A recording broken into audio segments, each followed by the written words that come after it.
My name's Dingwall. I'm an educational developer at the Center for Teaching and Learning, and with me today is Rishi. He's part of our blended learning support team and is helping out with the demonstration of the technology today.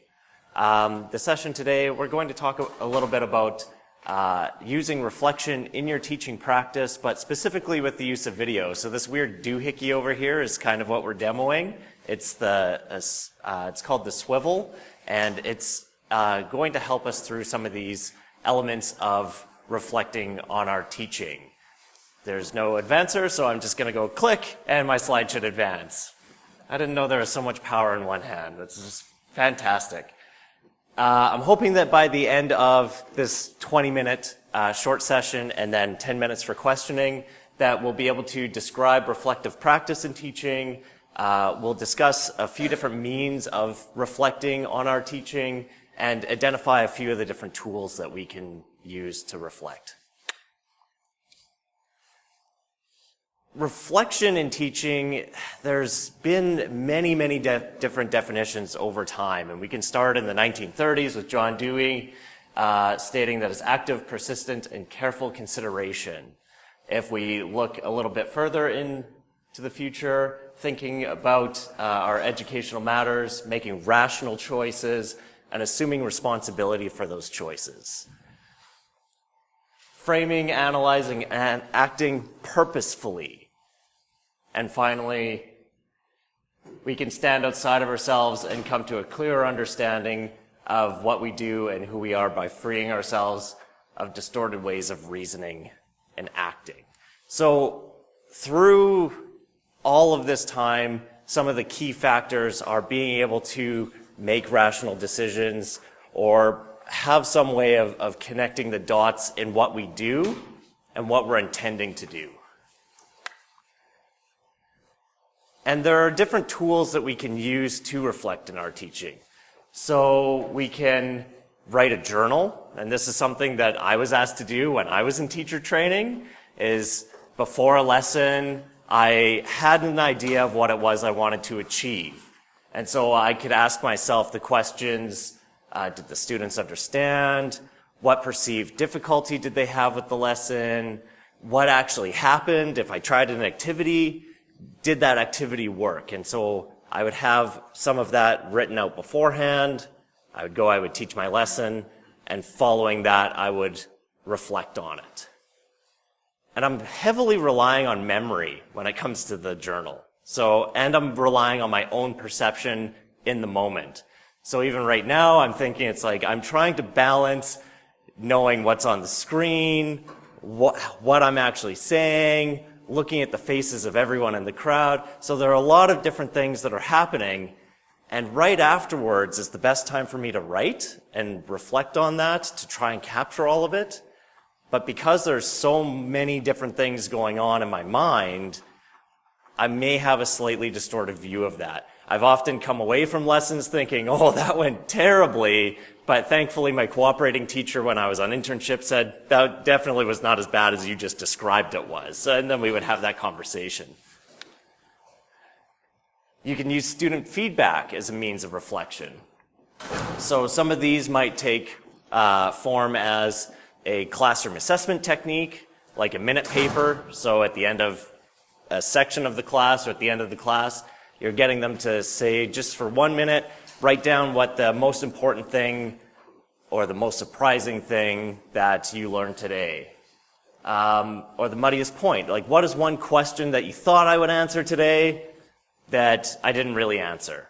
And when all of those come in, then you can again compare that to what I had intended for the lesson and what the students are then saying about the lesson. So if my goal was I really want them to understand how to isolate X when, they're looking at an equation that has only pluses and minuses.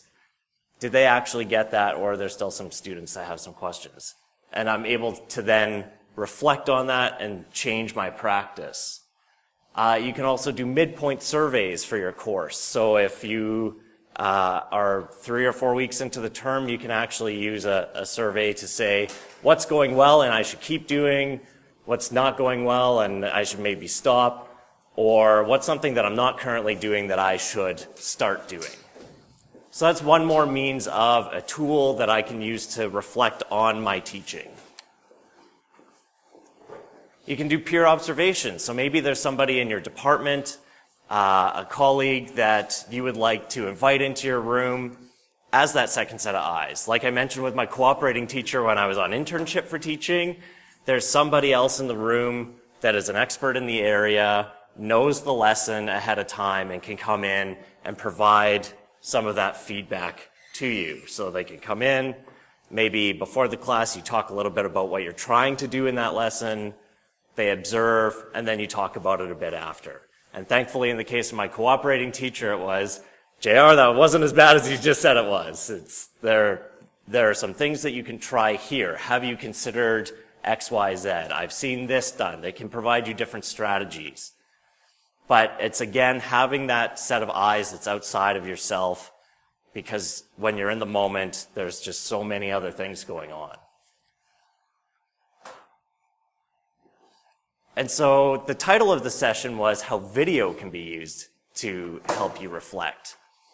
And I talked a little bit about all of these different forms that are based on paper, based on internal reflection, or based on another human being coming into your room.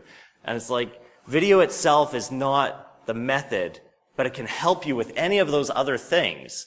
So if I'm thinking about reflection tasks I'm going to write in my journal, video can be some of that evidence that you actually go and you are that second set of eyes. You can sit down and I could watch the recording coming off of the swivel and say, as I watch myself, what parts of this lesson do I feel went well and matched with what my intentions were? Or you start to pick up on some nuances that you didn't necessarily know or habits that you have. So if you're like a real hand talker, but you don't really notice it, you're going to see that in the video. If I really scrunch up my face all the time and I just look mad while I'm teaching, I'm going to see that in my video. And so you'll start to pick up on some of those things. How you're phrasing things. If you're asking students questions, how much time are you actually waiting? So if I say, Jim, what's like 32 times 20? And if I just jump in and answer right away, then I'm not giving him enough time, or maybe I realize that I just ambushed him because he happens to be sitting here. Some of the guided reflections. So these are some of those activities where you're looking at the student surveys or keeping that learning log again as well.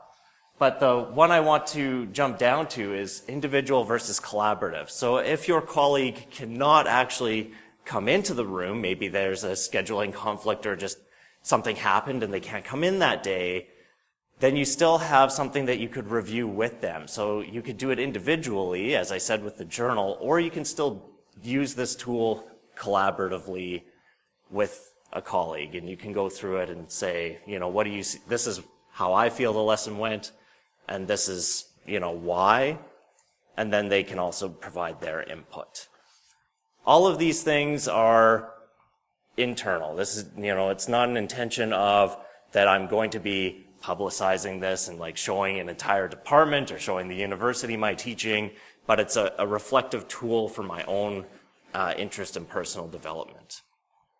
We, through CTL, offer a peer mentoring program with Carla Peck, who couldn't be here today, but it could be something that's used in that program as well. So if you come together as a group, you may actually just show snippets of your teaching. So something new that you're trying that you would like some feedback on, or as a starting place to go on.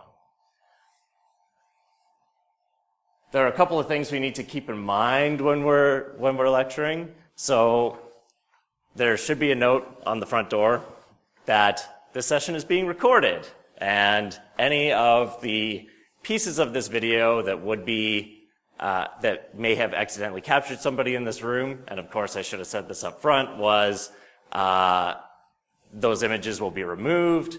If you ask questions and that happens to be recorded through the microphone that's attached to my neck, then that will also be removed.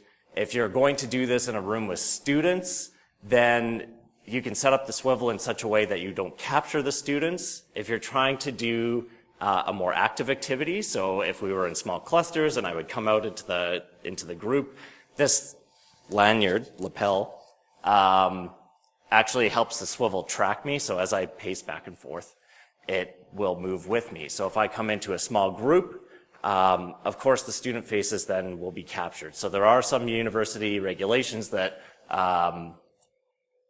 should be on that ipo.ualberta.ca, there it is, that will give you some guidance and forms that you can use for that. So anytime we're capturing lectures, those are some of the things we might want to make sure we're aware of. A large part of it is making sure your students are aware that the session will be recorded. Very lastly, it could be used just as a way for lecture capture. If I am writing on the board and I want to capture that lesson for use in e-class later on, again, as long as it's contained within the course and student faces aren't present without them signing special forms, then we can use the swivel for that as well.